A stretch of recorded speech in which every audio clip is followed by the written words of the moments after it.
mas achei muito interessante o trabalho que vocês desenvolvem. Parabéns.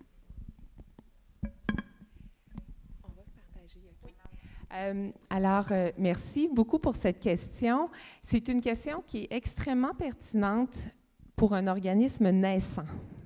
On est à nos tout débuts et puis, dès notre création, on a souhaité accorder une importance à la diversité dans la participation, dans nos activités. Cela dit, on n'est peut-être pas encore complètement en mesure de faire des bilans avec une ventilation des caractéristiques socio-démographiques de nos participants.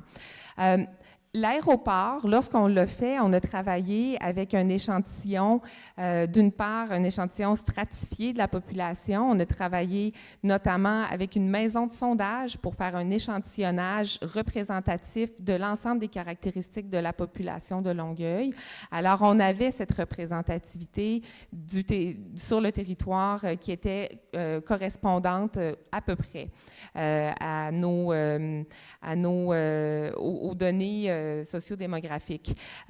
Par contre, on a aussi retenu, pour compléter notre démarche sur l'aéroport, la méthode du jury citoyen, donc le tirage au sort d'un groupe de personnes, un mini-public, et dans ce mini-public-là, il y avait aussi une relative représentativité, parce que c'est un petit public, alors c'est pas parfait, mais on avait cette représentativité d'âge, de genre et de diversité culturelle, mais toujours avec la demande, par contre, et ça puisqu'on est au Québec, que les gens soient en mesure de travailler en français.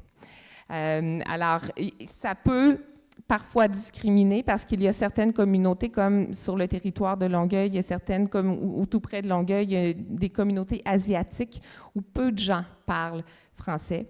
Alors, mais dans le territoire où on travaillait près de l'aéroport, c'était pas un lieu qui était particulièrement habité par cette population d'origine asiatique. Alors, c'est un critère qu'on a décidé de pas retenir parce qu'on n'avait pas la capacité non plus, mais parce que la population n'était pas affectée directement. Cela dit, nous sommes actuellement en train de réfléchir à l'évaluation de notre impact. Et pour évaluer notre impact, on doit développer des indicateurs. Et on est en train de travailler avec des spécialistes. En fait, on est en train de rechercher des spécialistes. On a fait un appel d'offres, un processus je pense en tout cas en espagnol, on dit licitación pública. Donc, un appel d'offres pour aller chercher une équipe d'experts en évaluation. Et avec eux, on va travailler des indicateurs d'impact. Et c'est là, surtout, que ça va se refléter. Pour l'instant, on a fait 3 démarches. Alors, on espère avoir la capacité le plus rapidement possible d'avoir les meilleurs indicateurs pour créer des données historiques, mais on n'est pas encore tout à fait là. Mais on a ce souci. Puis Élise, comme responsable de la participation publique dans ses conceptions de démarche, a également ce souci. Alors, quand on conçoit une démarche, on essaie de la faire le plus accessible possible et on va faire ce qu'on appelle une cartographie des parties prenantes et on va regarder pour chacune des parties prenantes qui ressort s'il y a des freins à la participation et on va tenter de pallier ce frein-là en utilisant toutes sortes de méthodes selon la situation. Mais il est évident dans une démarche dans laquelle de la façon dont on travaille, on appelle les gens à participer. Donc, c'est un qui veut participer, participe. Et après ça, de notre côté, nous, on fait un gros travail de mobilisation. Donc, on va s'assurer d'annoncer et de faire connaître la démarche et le processus au plus grand nombre possible avec toutes sortes de moyens, allant de la publicité dans les journaux, aux annonces sur les réseaux sociaux, sur les publicités à la radio, dans les boîtes aux lettres, des accroche-portes. On a même à chacune des portes des petits cartons qui donnent le site web, les dates, etc. Donc, c'est vraiment un souci pour nous dans l'élaboration d'une démarche l'annoncer à la ville entière, ou dépendamment si c'est un enjeu plus local à ce secteur-là, mais on fait un très gros travail de publiciser la démarche. Merci pour la question, c'était une très belle question. Alors, Gabriela? Oh, et juste avant, Gabriela, s'il y en a qui veulent venir poser des questions, vous vous approchez tout simplement et on change de personne comme ça. En premier lieu, je voulais vous féliciter pour le travail et vous remercier pour l'opportunité d'être ici avec vous et poser des questions. Et je voulais en fait savoir si la loi qui vous a créé, qui a créé l'Office, si elle détermine combien de gens doivent travailler là-bas. Parce que voilà, était justement juste une personne et après maintenant vous êtes beaucoup. Six. Voilà, c'est beaucoup plus qu'un. Et ça, c'est une fragilité parce que si l'Office, il doit exister selon la loi, mais comment garantir que vous avez assez de gens pour faire le travail que c'est autant important et que vous faites? Excellente question. Tout n'est pas garanti. C'est vrai. La loi est relativement floue à cet égard. Il y a 13 articles, ce projet de loi, et c'est des articles qui concernent particulièrement l'administration. Donc, ça établit dans cette loi-là la création de l'Office, son indépendance. Ça établit le fait que la présidente est nommée par le conseil municipal au minimum aux 2/3 des voix exprimées. Que les commissaires sont également nommés par le conseil municipal à la recommandation de la présidence aux 2/3 des voix. Ça établit que, là je suis en train de vous lire quasiment le projet de loi, ça établit que le personnel de l'Office ainsi que sa présidence et les commissaires ne sont pas des employés de la ville. Ça établit aussi que la Ville a l'obligation de nous fournir les moyens financiers pour réaliser notre mandat. Ça ne dit pas combien. Alors, effectivement, il y a une zone de flou. Jusqu'à présent, à Montréal, entre autres, c'était comme ça aussi, et puis ça a bien fonctionné. Mais à Longueuil, moi, ce que j'ai fait à mon arrivée, c'est que j'ai monté un plan d'affaires, j'ai monté un plan d'effectifs, un organigramme qui ont été déposés par la Ville en même temps qu'ils ont déposé le projet de loi. Alors, l'Assemblée nationale du Québec a l'organigramme, là, où le poste d'Élise est inscrit. Son nom n'était pas connu encore. Mais donc, on essaie de documenter et d'instaurer des pratiques le plus tôt possible pour créer une forme de jurisprudence, en quelque sorte, pour s'assurer de protéger ça.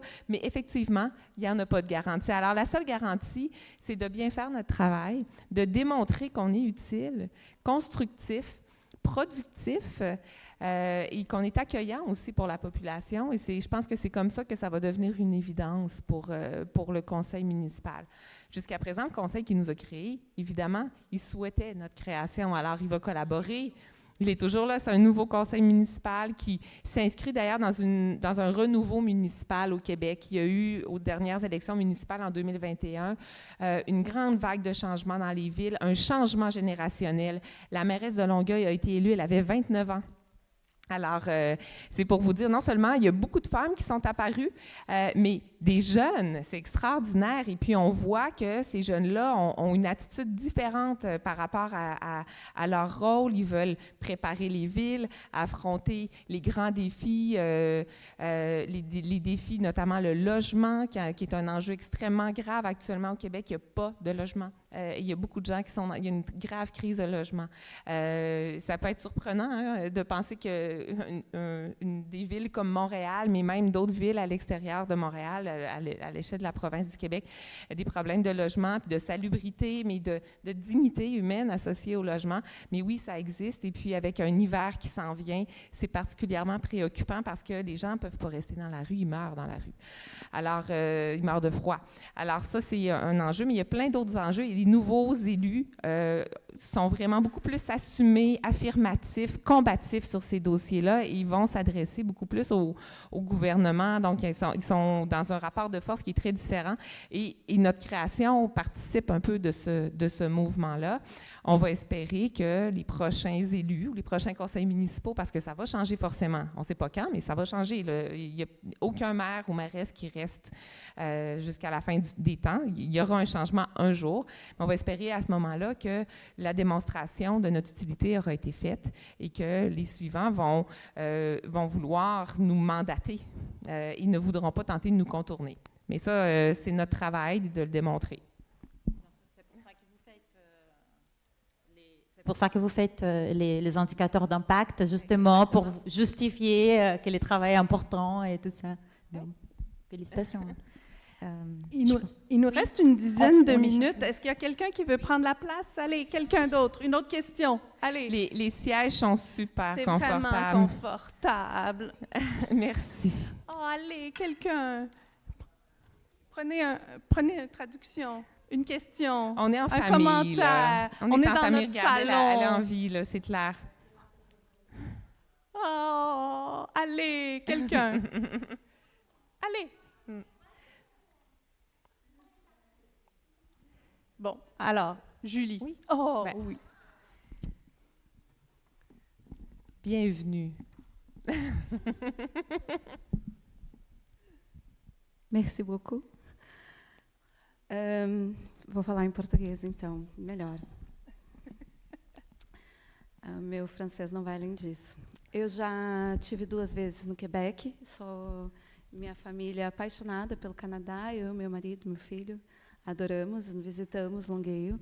É muito importante ver vocês aqui trazendo essa experiência, porque nós estivemos lá na segunda vez que tivemos, comparando o sistema previdenciário brasileiro com o do Canadá. Era um trabalho que o meu marido estava executando. E agora é um prazer ouvir vocês executando um trabalho igual ao que eu executo, de participação, de promoção do controle social. Eu sou do estado de Santa Catarina, no sul do Brasil, e eu vejo que os desafios que vocês enfrentam, né, de trazer as pessoas para a participação são reais nos nossas localidades. E eu gostei muito das estratégias da caixinha do correio, porque a gente vive num mundo muito digital e existem muitas pessoas digitalmente excluídas. E não só excluídas, a gente tem que pensar que os nossos pais têm um pouco de aversão a entrar no computador, a ficar procurando coisas no celular. E a gente chega mais perto de uma parcela bem significativa e importante para a gente da população quando a gente lança a mão desses instrumentos. Então, esse é o meu comentário. Dar parabéns para vocês. E se vocês têm alguma outra estratégia para alcançar essas pessoas além dessa que eu achei muito bonitinha. Ben, oui, on a d'autres stratégies. Je vais vous laisser quelques instants. Alors, effectivement, on a d'autres stratégies. On essaie de ne pas miser que sur l'écrit. Les enjeux d'analphabétisme sont réels également. Au Québec, 53% de la population a un niveau d'analphabétisme qui fait en sorte qu'elle ne peut pas comprendre un texte complexe. Alors, on ne peut pas miser uniquement sur l'écrit. Alors, quand on reçoit un mandat, on a toujours le souci de comprendre quelle est la population concernée par le sujet pour développer des outils pour l'informer, l'attirer vers nos démarches, mais aussi des outils pour aller vers elle, mais qui soient adaptés à ses capacités. On va, je l'espère, moi dans ma vie antérieure, en tout cas je l'ai fait, travailler avec des écoles, des enfants d'âge primaire. On pourra également, là on va faire des marches sur des sites, on va faire des visites guidées, mais avec des autobus pour s'assurer que les citoyens puissent, ceux qui ont des enjeux de mobilité, puissent quand même participer. Il ne faut pas oublier l'hiver. On a l'hiver également qui ajoute une difficulté à se déplacer. Pour beaucoup de personnes, la glace, donc les personnes âgées ou les personnes qui ont des limitations physiques ont beaucoup plus de mal à se déplacer. Alors, on prépare une démarche qui va avoir lieu pendant l'hiver. Alors, on fait ça. On a également l'intention de produire des vidéos sur certains sujets pour ne pas miser que sur l'écrit. Donc, pour que les gens puissent comprendre ce sur quoi on les interpelle, puis ce sur quoi on veut les consulter, bien, on va développer ces vidéos pour qu'on ne passe pas que par l'écrit. Alors, c'est plein de manières comme ça. Éventuellement, on y a déjà pensé pour un mandat qui est en préparation, on verra, mais d'aller distribuer des documents d'information à la station de métro. Donc, d'envoyer des gens dans la rue, donc d'avoir des équipes itinérantes sur le territoire pour soit poser des questions aux gens, les faire participer d'une certaine manière, où on va chercher plus de volume sans nécessairement avoir toute la profondeur, mais ça peut être un début. Et la possibilité également donc, d'aller chercher ces gens-là pour les inviter à nos activités. On essaie de tenir des séances dans les quartiers, proches des gens, dans des endroits qui sont accessibles pour eux. Alors, c'est tout plein de moyens selon les sujets qu'on déploie. Il nous reste 2 minutes. Alors, oui, 2 minutes. Ça a passé trop Merci vite. beaucoup. Est-ce qu'il y a quelqu'un qui a une petite question? Mais sinon, en attendant, effectivement, on a une population souvent qui est un peu vieillissante et qui consulte encore les journaux papier. Donc, de faire des publicités dans les journaux, la radio, ils écoutent la radio communautaire. Donc, il faut trouver le bon canal pour rejoindre toutes les parties de la population. Puis, c'est un très beau travail que j'adore et que nous adorons. On vous remercie. On vous remercie d'être là parce qu'au départ, il y avait 2 personnes dans la salle. Merci beaucoup d'être présents.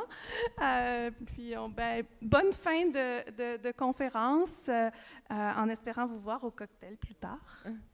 Et merci à l'OIDP aussi de permettre ces rencontres-là, puis aux organisateurs locaux de nous avoir accueillis jusqu'ici, puis nous avoir offert des chaises très confortables.